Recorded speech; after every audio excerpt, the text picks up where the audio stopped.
saya hampir bicara dulu dan juga walaupun di dalam proses semuanya ada dan termuat di dalam itu merupakan representasi kerja seluruh tim dan mitra kerja. Buku ini kami edisionalkan jam 12 malam karena banyak sekali yang mendorong bahwa Panbak rencananya pada 1 bulan atau setengah bulan terdahulu harusnya sudah selesai buku kami yang banyak dalam proses tulisannya. Nah, tetapi tidak terkejar waktunya, maka sebaiknya secepatnya Pak Imam agar keberlanjutan perdesaan sehat di 2015. Amin.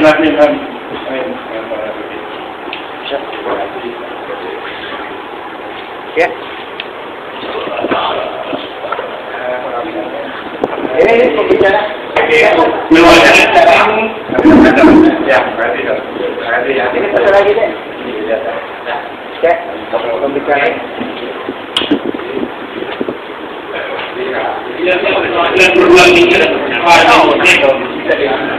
Bisa silakan.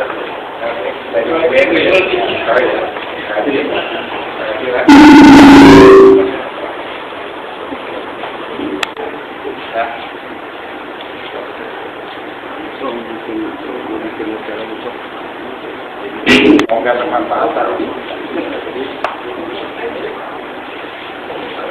Sekretariat Perdesaan Sehat. Udah.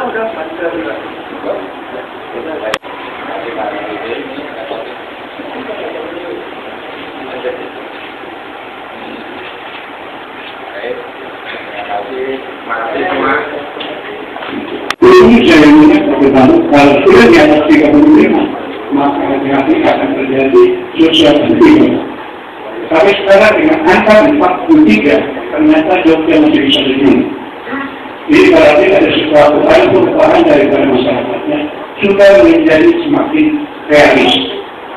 Nyata bahwa masing-masing mempunyai kemampuan yang bisa dijelaskan dalam pembangunan ini. Jadi sangat sulit untuk membayangkan ini tahun 70 tahun 90 bahwa Jogja itu ketinggalannya luar biasa. Itu bisa terjadi dan ketentraman di sana bisa terlihat. Lanjut. Itu ancamannya adalah kanker video diskonten. Kita mulai menduga bahwa ketidakpastian itu akhirnya menjadi semacam bahan spekulasi publik. Padahal sebetulnya secara paradigma kita tahu pasti bahwa siapapun yang dipilih oleh presiden duduk dalam kabinet itu pasti didukung oleh bahwa ada kontroversi akan terjadi. Tapi justru itu yang belum terbiasakan. Pak Pandi tadi membiarkan ancaman makro di dalam angka itu. Mungkin saya mau lihat dengan cara yang agak lain. Betul bahwa kalau ditanya apa ancaman Jokowi atau siapa ancaman Jokowi? Ancaman pertama adalah indeks ini. Indeks ini di swasta. Kan itu pada rupiah. Ini kita bisa juga. Rupiah pasti anjlok. Kenapa? Karena dolar akan mudik. Uang tahun dolar. Pada saat yang sama kita punya kebutuhan untuk impor. Jadi ada potensi. Dan potensi itu dibaca oleh kubu oposisi. Dengan ketahuan kubu oposisi itu sebetulnya walaupun ada semacam cium pipi kemarin, tetapi polisi tidak ditumbuhkan oleh semacam voluntarisme antara tokoh, tapi kepemimpinan yang berakar. Jadi kita sebagai orang merasa senang ada semacam pertemuan antara oposisi dan koalisi merah putih dan koalisi Indonesia hebat. Tetapi merah putih maupun yang hebat dua-duanya adalah faktor politik yang terlihat sebetulnya adalah semacam kemesraan antara dua tokoh politik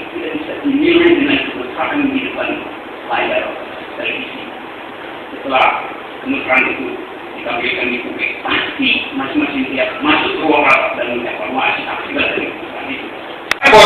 Posisi UKPK itu adalah sebagai jempol kalau magic di dalam proses pemerintahan RPJM yang kedua oleh Pak SBY itu tidak mampu banyak berbuat untuk menjaga konsistensi apa yang ada di dokumen RPJM, kemudian dilaksanakan setiap tahun melalui RKP on track, kemudian diturunkan rencana KPD masing-masing kementerian, yaitu rencana kerja masing-masing, kemudian diturunkan lagi menjadi dokumen RKKL realistis. Bagi saya, tahun yang lalu anggaran yang begitu besar, ribuan triliun, hanya 20% on track.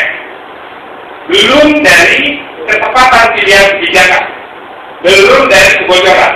Dari keseluruhan, itu hanya 20% sesuai simulasi yang mengarah kepada indikator-indikator yang ditetapkan sebagai prioritas nasional. Maka sangat serius menurut saya melihat juga struktur organisasi di mana Bappenas misalnya untuk menjaga kesinambungan pembangunan setiap tahun di dalam pelaksanaan RPJM, kemudian juga ada Kementerian Keuangan dari sisi pembiayaan sesuai resources estimasi pembiayaan yang ada, kemudian di sisi yang lain Kementerian Aparatur Negara, yaitu menetapkan kinerja semua kementerian dalam setiap tahun terakhir pelaksanaan pembangunan.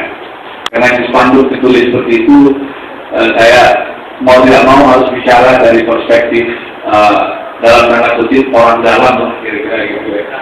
Walaupun mungkin Dr. Hannibal lebih di dalam lagi.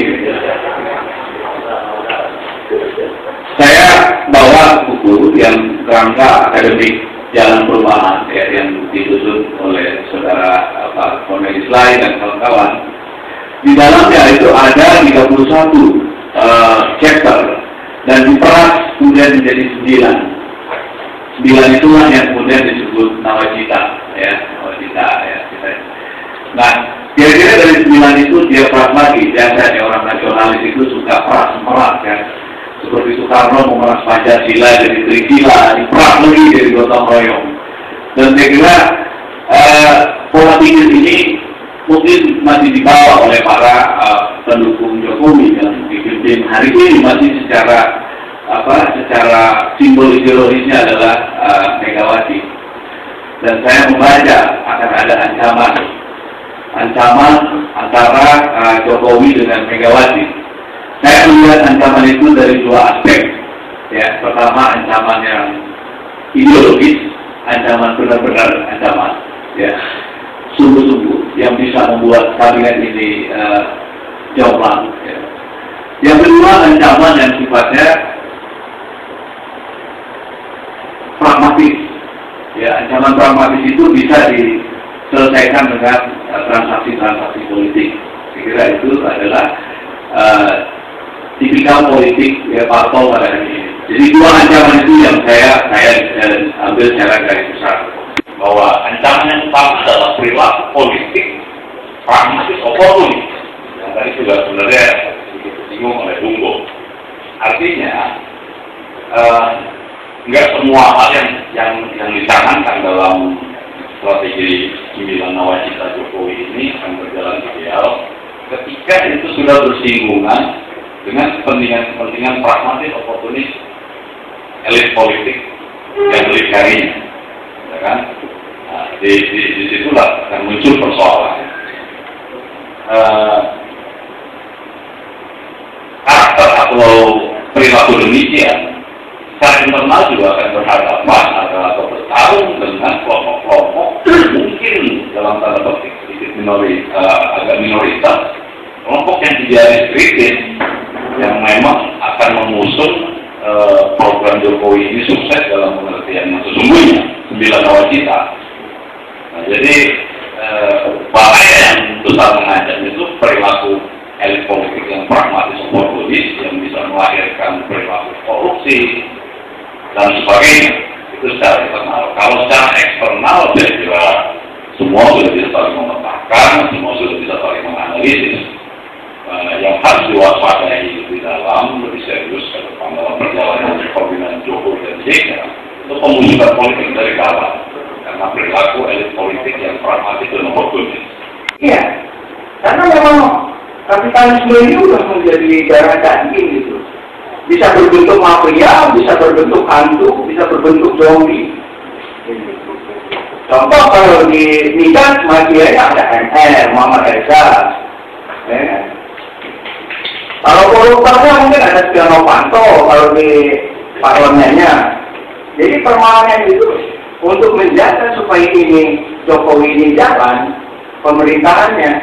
Tagline kita permanen itu koruptor harus dihukum mati gitu, biar kapok gitu.